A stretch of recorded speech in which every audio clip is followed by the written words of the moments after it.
오래 계셨는데 교통사고로 인해서 이 러브 소나타를 준비하는 가운데 이런 사고가 있었습니다. 네. 다행히 하나님의 은혜로 잘 수술이 되었고, 사실 머리에 그 뇌 수술을 하고 나서 이 압력이 계속 높아져서 이 두개골의 뼈를 어느 정도 열어놓고 한 몇 주를 보내시고 굉장히 어려운 시간을 보내셨는데, 저렇게 잘 또 하나님의 은혜 가운데 함께 섬기게 되어서 더 은혜가 있었던 것 같습니다. 짧은 머리 잘 어울리시죠? 네, 헤어스타일이 하나님께서 변화를 주셔서 또 잘생긴 얼굴로 이렇게 함께 했던 것 같습니다. 기도해 주셔서 감사하고, 우리의 이러한 하나님의 복음의 사역이 이 교회를 통하여서 아름답게 확장되어져 가도록 우리 함께 기도하기를 소원합니다. 네, 우리 옆에 계신 분에게 한번 축복하겠습니다. 당신이 오늘입니다. 네, 감사합니다. 제가 우리 주님 주신 말씀을 읽을 텐데요. 여러분 자꾸 이렇게 세운다고 여기저기서 불만이 많으세요. 네, 그렇지만 하나님의 말씀을 경외하는 마음으로 우리가 한번 좀 자리에서 일어서서 읽기를 원합니다. 다리가 부러지셨거나 금이 가셨거나 그런 분들은 앉으셔도 괜찮고요. 다른 분들은 몸을 일으켜 세우시면서 여러분의 마음도 이렇게 세우셔서 하나님의 말씀을 향하여서 귀를 기울이기를 원합니다. 오늘 말씀은 사도행전 22장 말씀입니다. 1절부터 10절까지만 우리 함께 한 목소리로 같이 번갈아 가면서 교독하며 읽겠습니다. 하나님의 말씀을 기대하면서 저와 함께 읽겠습니다. 형제들과 어르신 되시는 동포 여러분, 이제 내가 해명하는 것을 잘 들어주시기 바랍니다.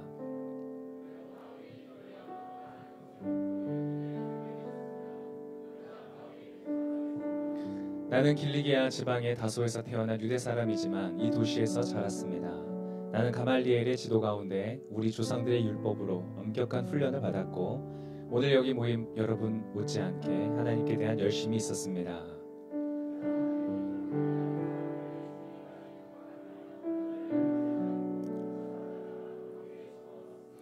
그것은 대제사장과 모든 공회원들이 증언할 수 있을 것입니다. 나는 심지어 그들로부터 다메섹에 있는 형제들에게 보낼 공문을 얻어냈고, 그곳에 있는 신자들을 붙잡아 예루살렘으로 데려와 처벌받게 하려고 다메섹으로 떠났습니다.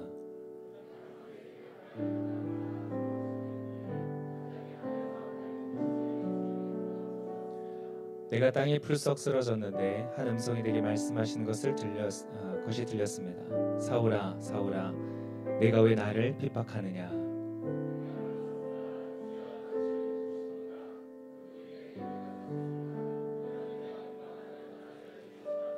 나와 함께 있는 사람들은 빛은 보았지만 내게 말씀하시는 분의 음성은 알아듣지 못했습니다.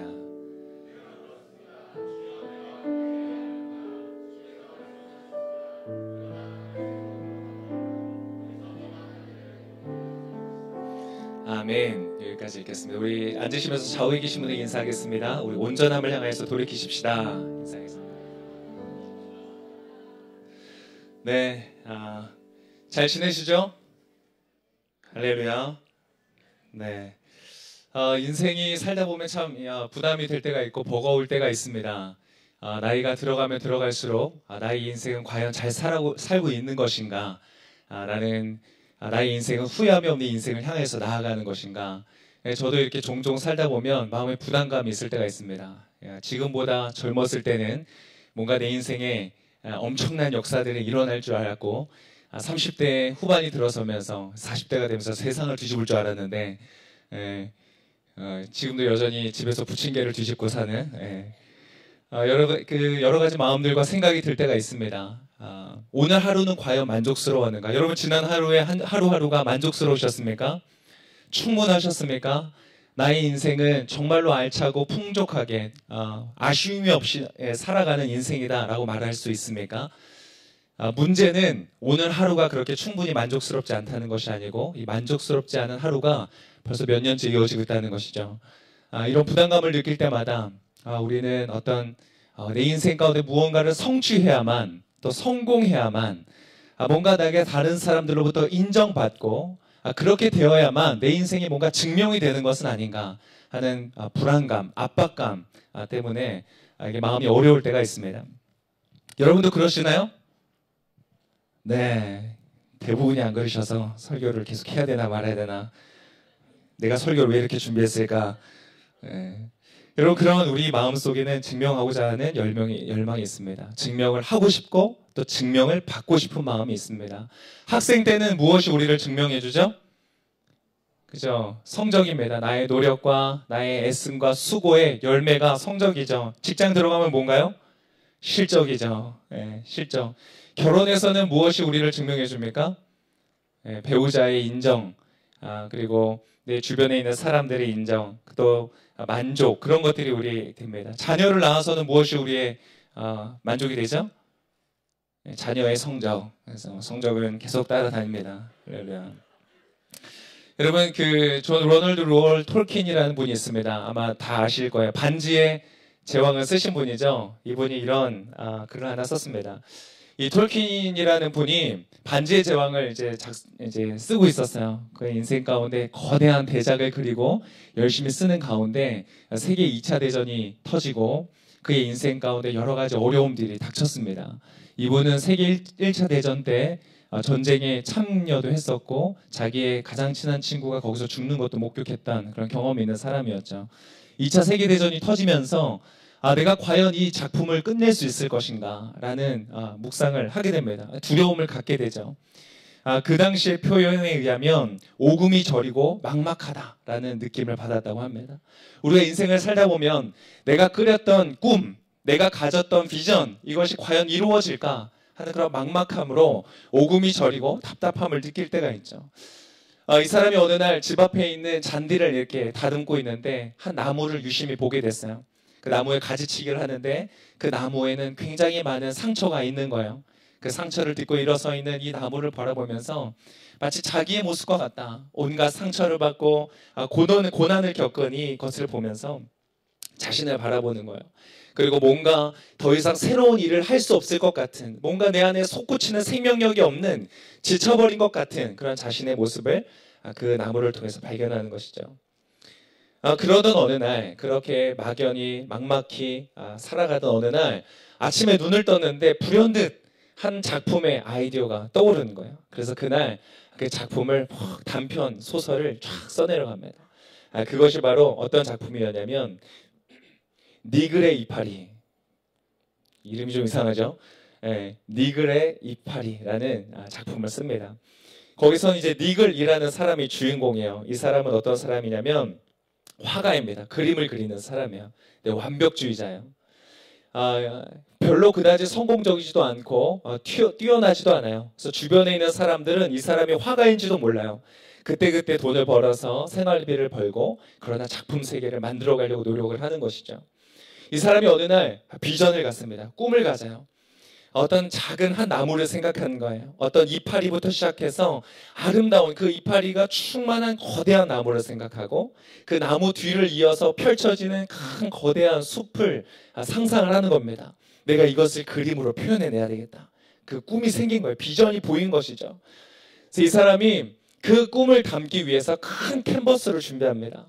이 사다리를 타고 올라가야 될 정도로 그 사람이 얼마나 큰 세계를 생각하고 작품을 구상했는지 알 수 있겠죠. 그렇게 캔버스를 준비해 놓고 이제 그리기 시작하는 거예요. 그런데 작은 이파리 하나에서부터 시작하는 거예요. 거기에 온 심혈을 기울여서 앞으로 완성될 작품을 기대하면서 거기 하나에 그 줄기 하나, 그 앞에 있는 맺혀져 있는 이슬 하나, 온 정신을 다해서 그것을 쏟는 거예요. 근데 그 이파리 하나를 그리는데 너무 집중을 하기 때문에 진도가 안 나가는 거예요. 뿐만 아니라 자꾸 옆집에서 부탁이 들어오는 거예요. 내가 얼마나 거대한 꿈을 꾸면서 작품을 그리고 있는지를 모르는 이웃들이 자꾸 와서 이거 좀 도와달라, 저거 좀 도와달라. 이 사람이 착한 마음에 거절할 수가 없어서 그 모든 이웃들의 필요를 또 찾아다닙니다. 어느 날 이웃집에서 비가 오는 날 급한 일이 있다, 병원에 가야 된다. 그래서 이 친구한테 정말 막 부탁을 합니다. 막 푸시를 합니다. 그래서 마지못해서 비 오는 날, 어두운 밤, 추운 날에 비를 맞으면서 병원을 대신 가주죠. 그리고 이 사람은 병이 걸립니다.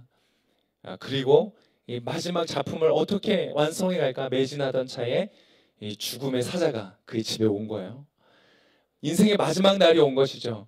이 마음속에 너무나 괴로운 거예요. 내가 생각했던 그 거대한 작품은 이제 이파리 하나에서 시작하지도 못한 채 그냥 여기에서 생을 마감해야 되는 거예요. 이 사람은 그 세상을 떠나서 가게 됩니다. 그리고 그 작품은 남아서 사람들에 의해서 발견이 돼요. 거대한 이 사다리를 타고 올라가야 되는 거대한 캔버스에 이 작은 이파리 하나가 그려져 있는 걸 사람들이 발견하고 그 마을에 있는 박물관에 가다가 배치를 해둡니다. 별로 사람이 오지 않는 그런 작은 저 구석 어딘가에 그 캔버스를 둔 거예요. 이 사람이 천국을 가는 동안 마음속에 여러 가지 소리가 들립니다. 그 거대한 비전과 꿈을 조금 더 성취하지 못했다는 정죄감이 들리기도 하고, 다른 한편으로는 아니다, 그가 이웃의 필요를 돕고 하느라 이 작품 하나에 심혈을 기울였기 때문에 완성하지 못했다 하는 변호하는 소리도 들려요. 근데 이야기는 이렇게 죽음으로써 끝나지가 않습니다. 쭉 그 천국을 향하는 기차를 타고 가던 중에 이 천국의 입구에서 한 나무를 발견합니다. 그 나무는 어떤 나무였는지 아세요? 바로 이 니글이라는 친구가 그리려고 했던 바로 그 나무가 서 있는 것이에요. 그리고 그 뒤로는 자기가 그 꿈으로 봤던 환상 속에서 자기가 그리고자 비전으로 품었던 그 세계가 펼쳐져 있는 것을 본 것이죠. 그것을 보면서 니글은 너무나 감격해서 두 팔을 벌리며 이것은 선물이다 라고 외치면서 그 이야기가 끝이 납니다. 무슨 얘기인가? 여러분, 우리가 이 세상을 살아가면서 우리 가운데 있는 어떤 비전과 꿈이 있습니다. 내가 이것을 과연 이룰 수 있을까? 완성할 수 있을까? 우리는 많이 두려워하고 불안할 때가 있다는 것이죠. 그러나 그 인생의 그 꿈이 어느 정도 성취되었는가, 완성되었는가는 사실 그 사람의 평가에 있지 않다는 것입니다. 우리가 하는 모든 일들은 우리가 그리스도 안에 하나님 안에 거할 때에 우리가 하는 모든 일들은 이곳에서의 끝이 아니라 바로 영원한 저 세계와 연결된다는 것이죠. 이곳에서 우리가 충분히 그것을 완성하지 못한다고 할지라도 우리가 주님이 주신 그 비전을 향해 달려갈 때 우리가 그 길을 완전히 달리지 못하고 중간에 넘어져 우리가 그것을 죽는다 해도 그것은 순교가 된다는 것이죠. 하나님께서 받으시는 작품이 된다는 것입니다. 여러분은 한 영원의 이때인 인생을 살아가실 수 있기를 축복합니다. 내 인생에 뭔가 이루어진 것이 없는 것처럼 느껴진다고 해도 여러분 걱정하지 마십시오. 두려워하지 마십시오. 여러분, 이 세상은 그림자이고 굉장히 짧은 것입니다. 여러분의 진짜 인생은 저것을 하나님께서 예비하고 계신 것을 믿으시기를 축복합니다. 좌우에 계신 분들에게 한번 격려하겠습니다. 당신은 잘하고 있습니다. 네. 우리는 인생을 살아가면서 저마다 살아갈 이유를 찾습니다. 너무나 중요해서 이것만큼은 반드시 내가 이루어야 되겠다라는 어떤 목적을 찾게 돼 있죠. 그것을 통해서 우리는 의미를 찾게 되고 가치를 찾게 됩니다. 여러분, 정말 훌륭한 의미와 목적과 가치를 찾으실 수 있기를 축복합니다. 니글이 보았던 천상의 하나의 그 나무와 같이, 이파리와 같이 영원에 잇대어 있는 것을 찾으실 수 있기를 축복합니다. 근데 죄의 문제는 무엇인가? 우리의 삶으로 자꾸 무너지게 만드는 것은 무엇인가? 우리가 영원에 이때인 그 정말 가치 있고 의미 있는 것을 위하여 사는 것이 아니라 헛된 것을 위하여 살게 하는 것이 문제가 된다는 것이. 우리가 무언가를 추구하며 살아갈 때 여러분 기억해야 되는 것은 그것이 진리가 아니라면, 가짜라면 그 어떠한 것도 허무하고 허탈하고 허망할 뿐이라는 것입니다. 여러분, 신천지가 요즘에 한참 또 뜨겁습니다. CBS 앞에 가서 단체로 시위 활동을 하면서 공개적으로 그들을 자꾸 드러내는 모습들을 우리가 볼 수 있습니다. 신천지에 빠진 사람들의 영상들을 보니까 너무너무 확신을 가지고 있어서 뭐 부모도 필요 없고 다 필요 없는 거예요. 이것이 정말 진리다. 나를 좀 가만히 내버려 둬라. 나 그냥 여기에 헌신하고 내 평생 여기를 위하여 살도록 나를 좀 내버려 둬라. 이렇게 말하는 거예요. 여러분, 그들을 바라보면서 네가 그렇게 간절히 원하는데 어쩔 수 없이 그냥 가서 살아라. 혹시 이렇게 말하고 싶은 분들이 계십니까? 나의 자녀가 신천지에 빠졌는데 그래, 너가 그렇게 원하면 그냥 거기서 살아. 이렇게 말할 수 있는 사람이 있습니까? 그렇지 않죠. 아무리 그들이 원한다고 할지라도, 그것의 의미와 목적과 가치를 둔다고 할지라도 그것이 가짜라면, 여러분, 어느 정도로 심각하냐면 학생인 사람들은 모든 수업을 다 뺍니다. 수업을 듣질 않아요. 미래를 향한 준비를 하지 않습니다. 전도하기 위해서 얘기를 들어보니까 하루에 김밥 한 줄을 먹으면서 버티면서 전도만을 하러 다니는 거예요. 여러분, 어떻게 전도하는지 아세요? 여러분, 신천지는 기본적으로 전도하는 대상 선정 방법이 있습니다. 조금 지적 능력과 이해 능력이 떨어지는 사람은 전도 대상에 들어가지 않아요. 역시 한 번도 나에게 누군가 신천지가 전도하지 않았다. 주님께 감사하시길 바랍니다. 여러분, 만약에 타겟을 정하잖아요. 신천지는 어떻게 하냐면 새벽 기도를 따라갑니다. 그래서 새벽 기도 이 사람이 앉으면 그 뒤에 앉는 거예요. 그래서 그 사람이 기도하는 소리를 듣습니다. 무엇을 위해 기도하는지 노트를 하는 거예요. 그렇게 몇 달 동안을 따라가게 돼 있고, 그 따라가서 작성한 노트, 이 사람은 몇 시에 어디를 가고 학교를 어디를 다니고 무슨 직장을 다니고 출근 시간과 퇴근 시간 모든 걸 다 샅샅이 조사해서 기록을 합니다.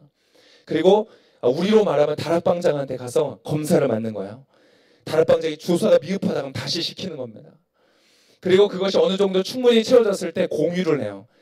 공유를 하고 함께 전략적으로 전도를 합니다. 어느 정도 수준까지 제가 간증을 들어봤냐면, 거기에 빠졌던 친구가 있었어요. 제 대학생 때. 한 명이 거기에 빠져서 4년이라는 시간 동안 집에서도 학교 열심히 다닌 줄 알았는데 수업 하나도 안 듣고 다녔고, 그 신천지 교회에서 거의 전도사 수준으로 생활했던 친구였어요. 나중에 깨닫고 빠져나온 거죠. 그 친구가 말했는데 한 명을 전도하기 위해서 100명 이상이 한꺼번에 동원된 걸 본 적이 있다는 거예요. 어떤 집회를 연 거예요. 세미나요. 그래서 야, 우리 세미나, 좋은 세미나 이때 가보자. 그래? 가보자. 그러고 왔어요. 그 전도를 받는 그 사람을 제외한 나머지 모든 사람이 신천지인 거예요. 그 세미나에서 그 사람 한 사람을 전도하기 위해서 수백 명이 앉아서 세미나를 듣고 있는 거예요. 그런 것까지 봤다는 거예요. 여러분, 그렇게 열정적으로 하는데, 만약에 신천지가 진리라면, 진짜 신천지가 맞고 그곳에 있는 교주가 하나님과 같은 영적인 존재라고, 그 사람이 정말 이 세상의 주인이라고 한다면 모든 것은 다 보상이 되는 겁니다. 20대를 바쳤든 30대를 바쳤든 나의 무엇을 바쳤든 보상이 되는 거예요. 그렇지 않겠어요? 여러분, 그런데 문제는 그것이 진리가 아니라는 데 있습니다. 그 신천지에 빠져있다가 나온 사람들의 간증을 들으면 무엇을 느끼느냐, 마치 중독자가 중독에서 헤어나올 때와 같은 느낌을 받는 거예요. 허탈함, 허무함, 너무나 가짜인 것에서 나의 삶을 쏟아부었고 몰입했던 것에 대한 이 허무함이 너무나 남는 것이죠. 여러분, 진리가 아닌 것이라면 이전과 같이 우리의 삶을 다 들여서 달리진 않지만, 여러분, 비슷합니다. 우리가 지금 위하여 살아가는 인생의 목적이 여러분 영혼에 잇대어 있는 진짜가 아니라면, 진리가 아니라면 우리 인생은 허무할 수밖에 없는 것이죠. 여러분, 진리를 위해서 살아가실 수 있는 여러분 되시기를 축복합니다. 사람마다 달라요. 오늘 사도 바울도 어떠한 사람의 모습으로 보여지는가? 나의 존재를 증명받고 인정받기 위하여서 열정적으로 달려가는 한 사람의 모습을 보여주는 것이. 다만 다른 것은 무엇이었는가? 그는 종교에 헌신하였다는 것밖에 다른 것이 없어요. 겉으로 보였을 때는 전혀 문제가 없어 보여요. 너무 노라 보이고 너무 발라 보여요. 마치 예수님을 찾아왔던 젊은 관원처럼 너무나 모범적으로 보이는 것이죠. 하나님의 도에 절대적으로 헌신되어 있는 것 같아요. 그러나 그것은 진리가 아니었어요. 여러분, 종교는 진리가 아닙니다. 아무리 진리인 것처럼 보인다고 할지라도 여러분, 종교는 진리일 수가 없습니다. 사도 바울의 모습을 우리 한번 같이 볼까요? 3절부터 5절까지의 말씀을 우리 한번 더 같이 읽겠습니다. 3절에서부터 5절까지 시작.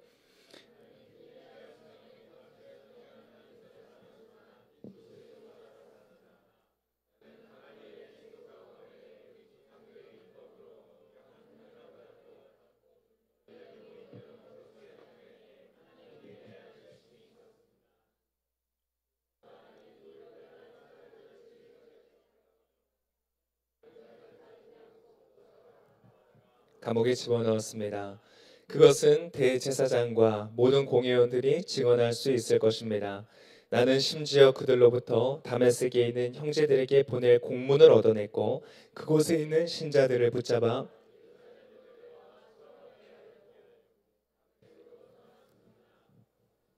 아멘. 자, 이 사람의 모습을 보십시오. 그 사람이 얼마나 율법적인 의에 헌신했는지. 여러분, 그는 태어날 때부터 유대 사람이었다 말합니다. 그리고 이 도시에서 자랐으면, 이 도시가 어디죠? 예루살렘이에요. 예루살렘에서 자랐어요. 그리고 가말리엘이라는 지도 가운데, 이 가말리엘이라는 사람은 그 당시에 유명한 율법학자였습니다. 모든 사람이 공적으로 인정하는 그런 사람이었어요. 그 사람 밑에서 율법적으로 엄격한 훈련을 받았다. 여기 있는 누구보다도 못지않게 난 하나님에 대한 열정이 가득 찼던 사람이다. 여러분, 그렇게 자신의 모든 것들을 쏟아 부었던 사람이에요. 그런데 여러분 어느 날 어떤 새로운 가르침을 만났는데 무엇이었는가? 자신이 이때까지 믿고 헌신했던 그 가르침과 기준에 정반대되는 율법이라는 것이 중요하지 않다. 필요하지 않다. 율법보다 더 중요한 우리 인생을 완성케 하는 것이 있다. 그것은 내가 율법적인 어떤 의도 행하지 않아도 되고 유대인으로 태어나지 않아도 되고 그냥 예수 그리스도라는 존재를 믿기만 하면 하나님의 자녀가 된다. 혈통으로나 육정으로나 사람의 뜻으로 나지 않는다. 자신이 가지고 있는 모든 조건을 한 번에 다 무너뜨리는 가르침이 나타나는 거예요. 이 사람은 그것을 도저히 받아들일 수 없는 것이에요. 나의 인생의 모든 것을 쏟아부어서 따라갔던 그것과 상치되는 이 가르침을 살려둘 수가 없었던 것이죠.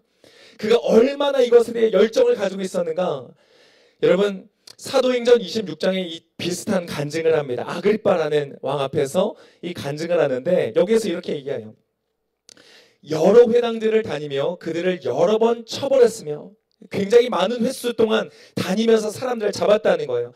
강제로 그들에게 모독하는 말을 하도록 했습니다. 사람을 강제로 잡아서 너가 예수 그리스도를 부정하고 모독하는 말을 하지 않으면 내가 너를 죽이겠다. 내가 너를 처벌하겠다. 사람들을 협박하고 그 도에서부터 돌이키게 하려고 온갖 가진 방법을 다 썼다는 것이에요. 뭐라고 하는가? 그들에게 격분한 나머지 다른 나라 도시까지도 찾아가 그들을 핍박했습니다. 이스라엘을 벗어나서 쫓아가서 그들을 핍박했다는 것이에요. 오늘 본문에서 나오는 다른 도시 중에 하나는 다메섹이죠. 여러분 다메섹이라는 곳, 예수님을 만났던 그 길에 있는 다메섹이라는 곳은 자그마치 예루살렘으로부터 240km가 떨어진 곳이에요. 여러분 240km가 떨어져 있는 곳에 자동차도 없고 기차도 없는 그때에 두 발로 걸어서 그 사람들을 처벌하기 위해서 쫓아갔다는 것이에요. 여러분 얼마나 이 열정입니까? 정말 그의 삶을 모든 것을 걸어서 달려가는 것이죠.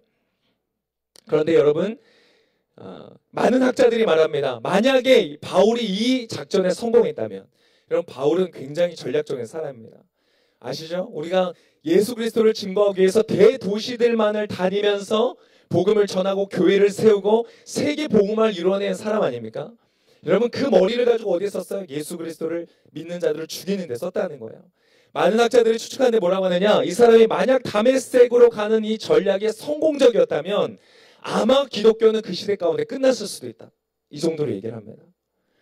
이 사람은 다메섹에 아주 중요한 요지가 있다는 것을 깨닫고 그리스도인들을 잡기 위해서 출발하는 것이죠. 그런데 그때 그의 인생에서는 이제까지 경험하지 못했던 출생에서부터 로마 시민권, 왜냐 다소에서 태어났기 때문에 그곳에서 로마 시민권을 얻었고 태어날 때부터 가말리엘 문학에서 공부했고 이 모든 그의 인생 가운데 한 번도 실패를 경험하지 못했던 아마 그 당시에 나이가 30대였을 거라고 추정을 합니다. 30대 혈기왕성한 뭔가를 성취해내는 그 인생 가운데 가장 큰 실패를 경험하게 됩니다.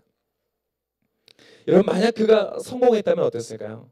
승승장구하고 모조리 다 잡아 죽이고 교회를 핍박하고 그렇게 아주 성공적으로 살아가다가 모든 유대인들의 칭송을 받다가 죽었다. 그 죽어서 영원을 심판하는 그 심판대의 자리에 갔더니 재판관이 누구예요? 이제까지 자기가 모독하고 조롱하고 죽이고 핍박했던 그 예수 그리스도가 재판장인 거예요. 그럼 그 인생이 어땠을까요? 얼마나 비극적이었을까? 자신의 모든 것을 쏟아부어서 이것이 맞다고 생각하고 진리라고 생각하고 헌신했었는데 심판대 앞에 가니까 그것이 아니었다는 거예요. 여러분 때때로 인생 가운데 실패하는 것이 축복인 줄 믿습니다. 들으셨어요? 굉장히 중요한 단어에서 여러분 때때로 인생 가운데 실패하는 것이 축복인 것을 믿으실 수 있기를 축복합니다. 오늘 사도 바울은 그의 인생의 일생일대의 실패를 경험하지만 그것은 그의 인생의 놀라운 승리와 성공의 첫 기초가 되는 것입니다.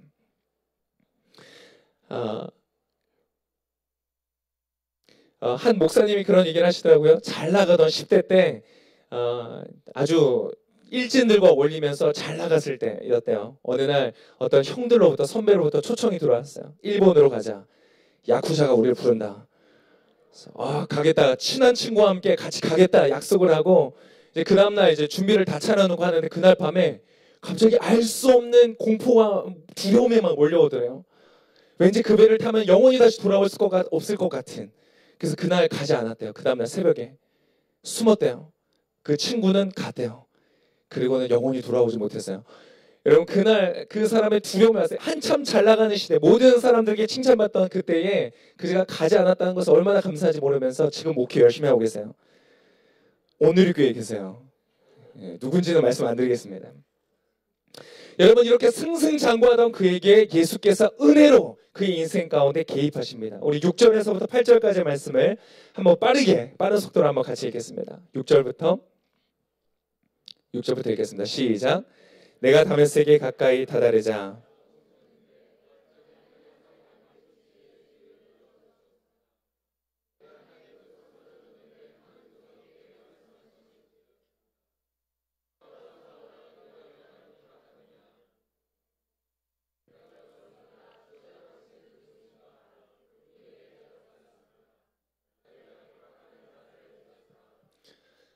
네, 오늘 이 본문을 하나님께서 개입하십니다. 여기서 이제 나눌 것이 몇 가지 있지만 오늘은 제가 설교를 좀 빨리 끝내려고 넘어가겠습니다. 할렐루야, 좋죠. 네, 오늘 제가 특별히 좀 드릴 말씀이 있기 때문에 이 부분은 넘어가겠습니다. 자, 이 같은 구절을 사도행전 26장에 이 사도 바울이 이런 식으로 표현합니다. 우리는 모두 땅에 엎드러졌습니다. 그때 제게 히브리 말로 말씀하시는 음성이 들렸습니다. 사울아, 사울아, 내가 왜 나를 핍박하느냐? 여기서 끝이 아니라 가시채찍을 뒷발질해봐야 네가 고생일 뿐이다. 이런 음성이 들립니다. 자, 가시채라고 불려지는 이 가시채찍은 무엇이냐? 이 소를 몰 때 이 소가 바른 길로 가서 밭을 갈아야 되잖아요. 자꾸 벗어나게 되면 길을 잡아주기 위해서 이 채찍으로 때려주는 겁니다. 방향을 제대로 잡기 위해서. 하나님께서 바울에게 이렇게 말씀하시는 거예요. 너는 왜 내가 이 가시채찍으로 너의 방향을 바로 잡아주려고 할 때 뒷발길질하면서 듣지 않느냐? 마치 소가 이렇게 귀찮다고 막 하는 거예요. 난 내 길대로 가겠다고 뒷발질을 하는 것이에요. 너는 왜 그렇게 하면서 나의 말을 듣지 않느냐? 하고 예수님께서 바울에게 말씀하시는 거예요. 아마도 추측컨대 이렇게 예수 그리스도를 핍박하러 다니면서 또 다메섹으로 가는 길 가운데 하나님께서 지속적으로 말씀해 주셨던 것 같아요. 너가 지금 잘못하고 있다. 말씀을 다시 보아야 한다. 내가 이제까지 옳다고 믿었던 것을 내려놔야 된다라고 계속 말씀하셨던 것 같아요. 근데 바울은 듣지 않는 거예요. 그럴 리가 없어. 그럴 리가 없어. 내가 이제까지 믿어왔던 이것이 가짜일 리가 없어. 그리고 모든 것을 뒤로 자꾸 뒷발길질하면서 자기가 원하는 길로 가려고 했던 것 같아요. 예수님께서 그렇게 말씀하시는 것이죠. 여러분, 우리가 많은 경우에 이러한 바울의 인생을 살아갈 때가 있습니다. 하나님, 제가 돈 많이 벌어서 안에 헌금 많이 할게요. 이번만 봐주세요. 오늘 예배 안 드리고 제가 일하겠습니다. 하나님, 제가 이번에 아울리치 안 가고 일하겠습니다. 할렐루야. 아울리치 많이 가시길 축복합니다. 네. 여러분, 때때로 우리가 추구하는 성취와 성공이 마치 주님을 위한 것처럼 오늘 사도 바울처럼 율법을 열심히 지키고 뭔가 그 뜻을 행하는 것이 하나님을 위하는 것이라고 잘못 생각하고 우리가 살아갈 때가 많아요. 심지어는 종교적인 일들도 마찬가지라는 거예요. 내가 이걸 열심히 하면 하나님께서 기뻐하시겠지. 그러나 정작 중요한 하나님을 바라보지 못하는 것이에요. 여러분, 하나님은 우리가 밖에 나가서 열심히 돈 벌어서 헌금 많이 하는 것을 기뻐하지 않으시고 바로 여러분과 함께 있는 것을 기뻐하시는 줄을 믿으시길 축복합니다. 주님은 여러분과 함께 있는 것을 기뻐하시는 거예요. 여러분의 예배를 받고 여러분의 기도를 받으시는 것을 하나님 기뻐하시는 거예요. 여러분, 주님이 정말로 기뻐하시는 것을 드리는 여러분 되시기를 축복합니다. 오늘 그렇게 이 사람은, 이 바울은 내가 하는 것이 옳다고 생각하고 끝까지 밀고 나아가는 것이에요. 그러나 주님 그 인생을 돌이키십니다. 바꾸시는 거예요. 여러분, 로마서 12장의 말씀, 우리 지금 길공동체 아주 중요한 말씀입니다. 여러분 다 외우셨죠? 한번 같이 외워볼까요? 시작. 너희는 이 세대를 본받지 말고 하나님의 선하시고 기뻐하시고 온전하신 뜻이 무엇인지 분별하도록 하라. 여러분, 이 온전하신 뜻이 너무 중요한 거예요. 온전함. 여러분, 만약에 컵라면을 끓여 먹는데 오늘은 너무 시간이 없어. 그러니까 면이랑 뜨거운 물만 붓고 먹어야지. 그럼 여러분 맛있을 것 같으세요? 아니야, 시간이 없으니까 그래 스푼은 넣지만 30초 후에 먹어야지. 라면을 넣고 30초 만에 여러분 먹으면 어떻게 되겠어요? 물에 적신 라면 과자를 먹게 되는 거예요. 할렐루야. 재밌는 포인트였는데 재미없었어요.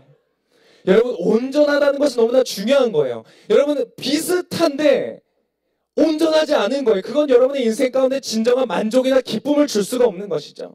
여러분, 하나님의 뜻을 구하시되 온전하신 뜻을 구하시기를 축복합니다.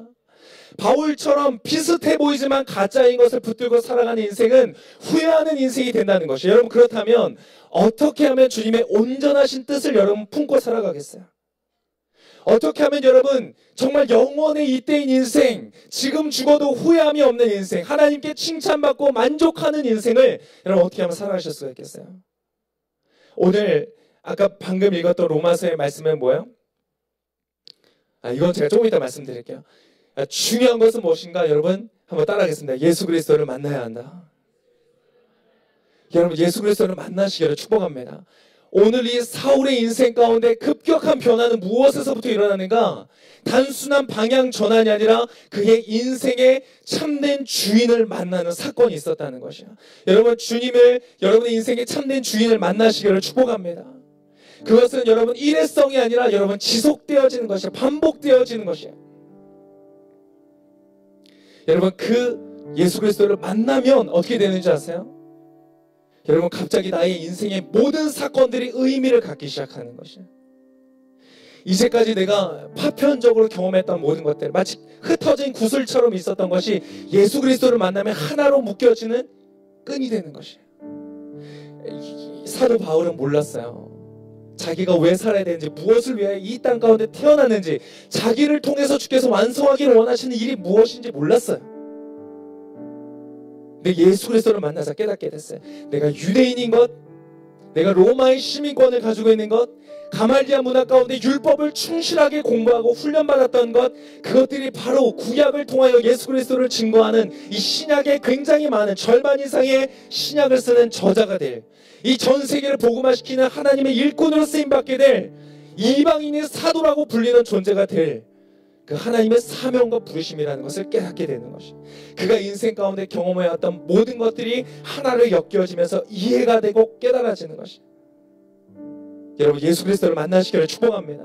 여러분의 인생의 과거에 무엇을 경험하셨든지 그것은 주님의 손 안에서 놀라운 비전과 사명 가운데 쓰임받게 될 것입니다.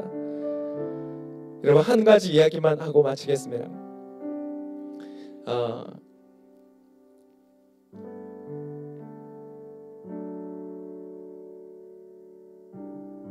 이 얘기는 다음번에 해야 될 것 같아요. 수련회에서 하겠습니다.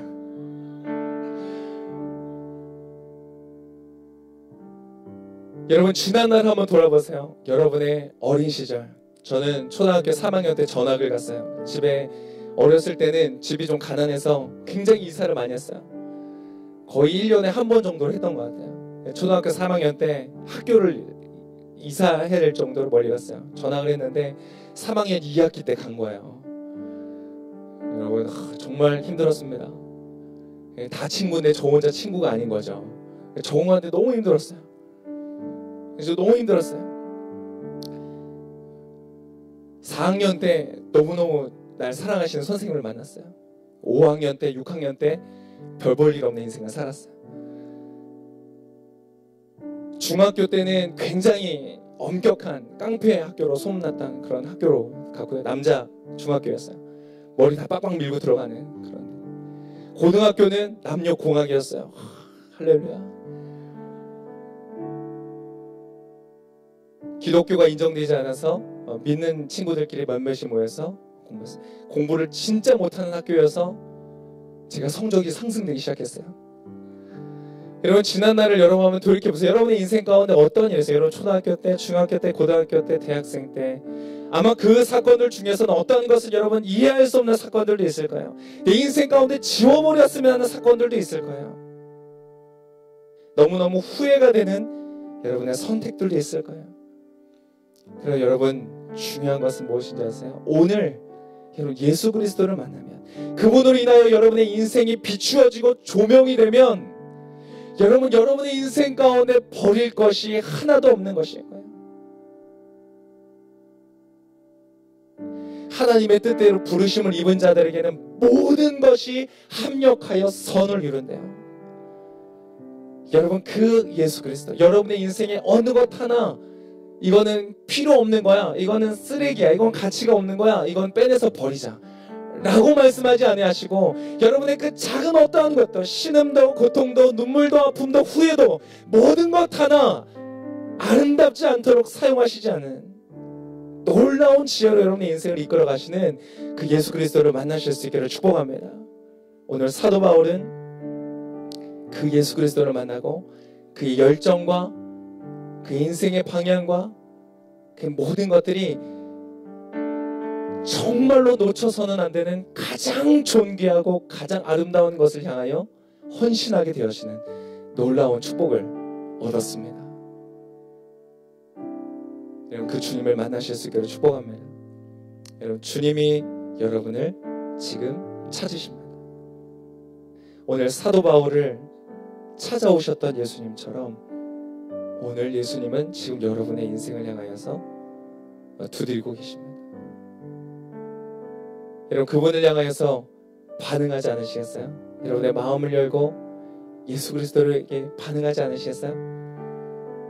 예수님 말씀하세요. 볼지어다 내가 문 밖에 서서 두드리노니 누구든지 내 음성을 듣고 문을 열면, 누구든지 네가 죄인이든 아니든 어제 너가 무슨 일을 해냈든 어떠한 죄 가운데 있었든 누구든지 내가 그 문을 열면 내가 거의 그에게로 들어가 그와 함께 있을 것이다.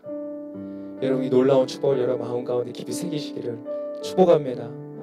이제 우리 잠시 한번 기도할까요?